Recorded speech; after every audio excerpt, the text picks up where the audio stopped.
Now, you probably already watched some of the biggest racing series and biggest races in the world.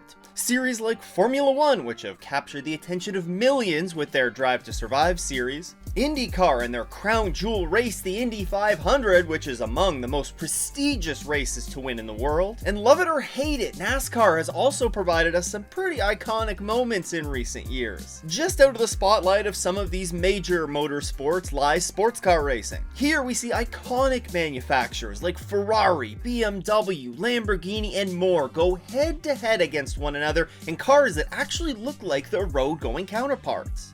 But it's not just all about these iconic supercar brands. There's a series that produces such incredible racing. It's 1, 2, 3, it's gonna be 4 wide! Goes to some of the most iconic tracks in North America. It's gonna be 1, 2, 3 wide! And when they're on track, make a sound unlike you have ever heard before. This is the Mazda MX-5 Cup.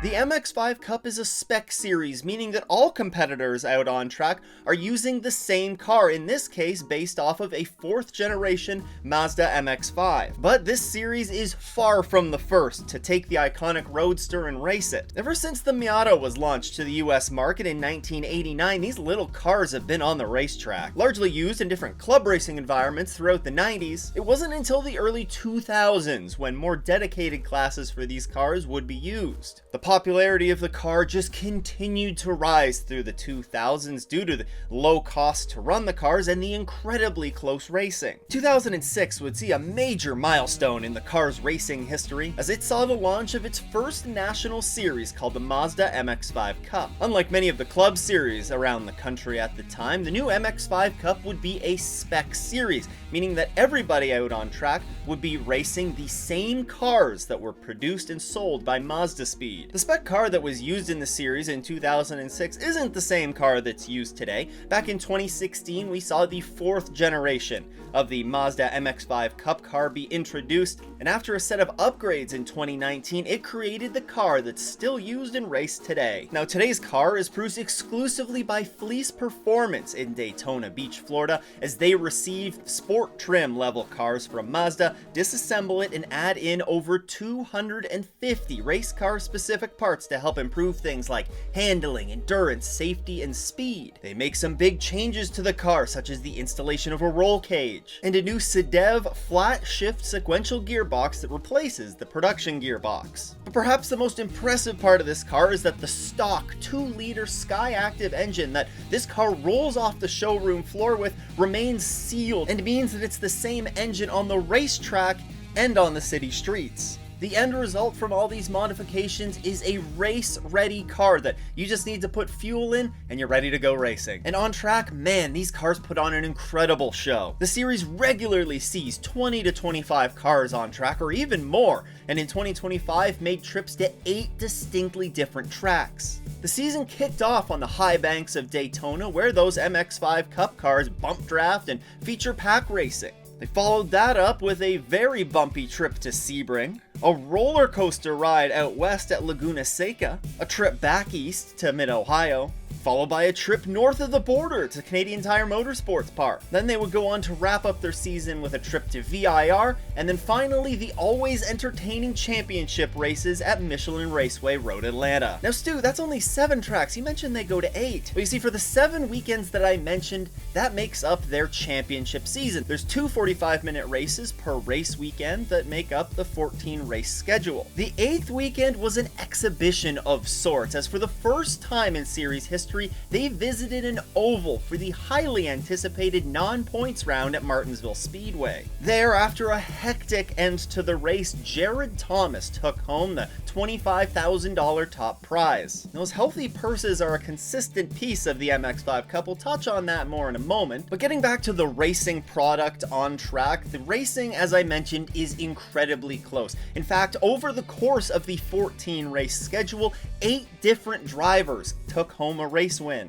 And in case if that's not quite enough to convince you on how close the racing is, The combined margin of victory across all 14 rounds of the season was 5.499 seconds. And there's one number in there that's completely skewing it all too. There was one race that had a gap of 2.6 seconds. That's just under 0.4 of a second on a per race average.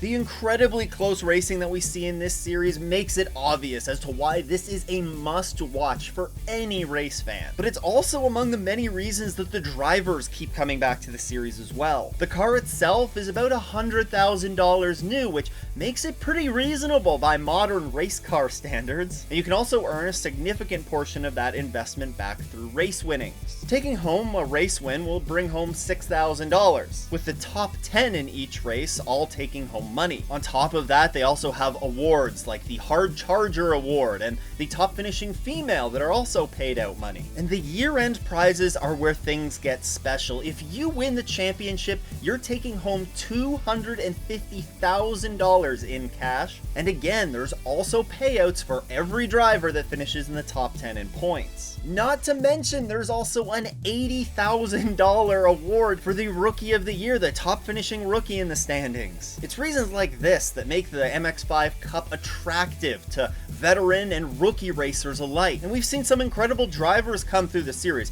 We've seen drivers come through the MX-5 Cup and win, and they go on to the WeatherTech Championship in various categories. Quite recently, we've seen Connor Zilic come through and make a name for himself in the MX-5 Cup before going on to win the Rolex 24 Sebring 12-hour last year in the WeatherTech Championship and winning in his NASCAR Xfinity Series debut at Watkins Glen. This is without a doubt some of the best racing that you will find today, and sure, it doesn't have the glitz and the glamour of Formula One. It doesn't have a race that's iconic and as well known as the Indy 500, but pound for pound, horsepower for horsepower, I'd put the MX-5 Cup Series racing up against any racing in the world. It's just that good. Now, if you want to check out the MX-5 Cup this season, I'll link the schedule and the links to their live streams, which you can watch all for free in the description below. And if you want to learn about more fantastic sports car racing action, like the IMSA WeatherTech Sports Car Championship,